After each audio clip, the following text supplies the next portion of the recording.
What is up? Bertman TV here, and for today's video, wow, gumaganon.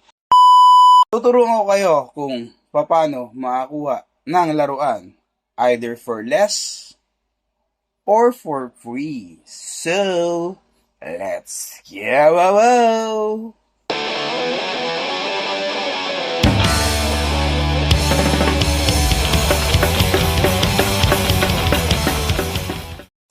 Sa ating tip number 1, join ka ng mga toy selling groups. Sa mga toy selling groups kasi, makakita ka ng mga fellow collectors mo na biglaang nagra-rush sale or nag-quitting sale, which is mura na nilang binibenta yung mga items na meron sila. Or in case na mag-change lang sila ng line ng kanilang collection, yun, panigurado may mga magbebenta at magbebenta ng mura dyan. So, join ka ng mga toy selling groups. Tip number 2, mag-abang-abang ka ng live selling, especially yung mga located sa Japan. Panigurado, nagbibitaw yan ng mga items na way below ng SRP nila. Tip number 3 at ang pinaka-favorite ko sa lahat. Actually, halos yata karamihan dito sa collection ko, dito ko nakuha kasi mas masarap yung excitement dito, and lalong-lalo na kapag nakuha mo siya ng napakamura, which is yung wall bidding. Karamihan sa mga toy seller is nagpapa-wall bidding, kaya abang-abang ka na at mag-like ka na ng mga page ng mga toy seller na nagpapa-wall bidding. Ingat ka lang talaga sa mga walang yagballs na biglang nagka-cancel at nababuy out bago matapos yung bidding time, kapag napakamura lang mabibili or mabibid ang kanilang items. Tip number 4, kung ikaw yung tipo ng collector na swerte pero kulang sa budget, maghanap ka ng mga pages dyan na nagpapa-raffle or paid raffle. Kadalasan ng taya dyan is 20 to 30 pesos lang, and yung mga item na makukuha mo is yung mga tig 400 and above.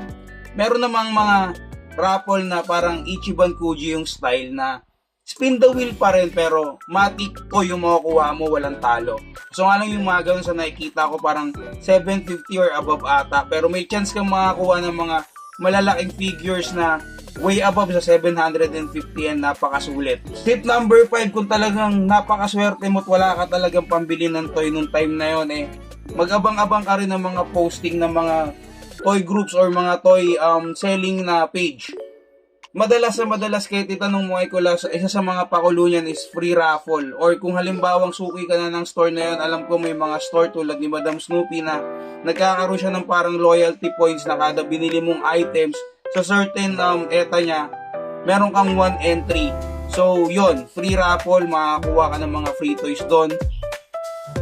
Depende na lang talaga kung napakaswerte mong nilalang. Tip number 5, tingin-tingin ka sa mga online shopping applications tulad ng Orange app, kasi kadalasan may mga promo sila every month. Meron din sila mga promo kapag payday. Tigit sa lahat, umuulan ng voucher. Katunayan niya, kadalasan doon ako nagtitingin minsan ng mga hindi ko mabili sa mga marketplace ng Clock App at dito sa Blue App. So, ang go-to ko talaga is yung dalawang shopping app na sikat dito sa atin sa Pinas. Yung dalawang yun, check kayo, ang daming vouchers doon, and magagamit nyo rin yung mga free coins ninyo to get furthermore discounts, di ba? So, 5 tip lang muna. Obvious naman sa itsura ko at sa pag-take ko ng video, pati na rin sa pag-edit ko na tinatamad ako. Tinatamad ako ngayon. So, yun lang muna. Bye-bye. Tapos na.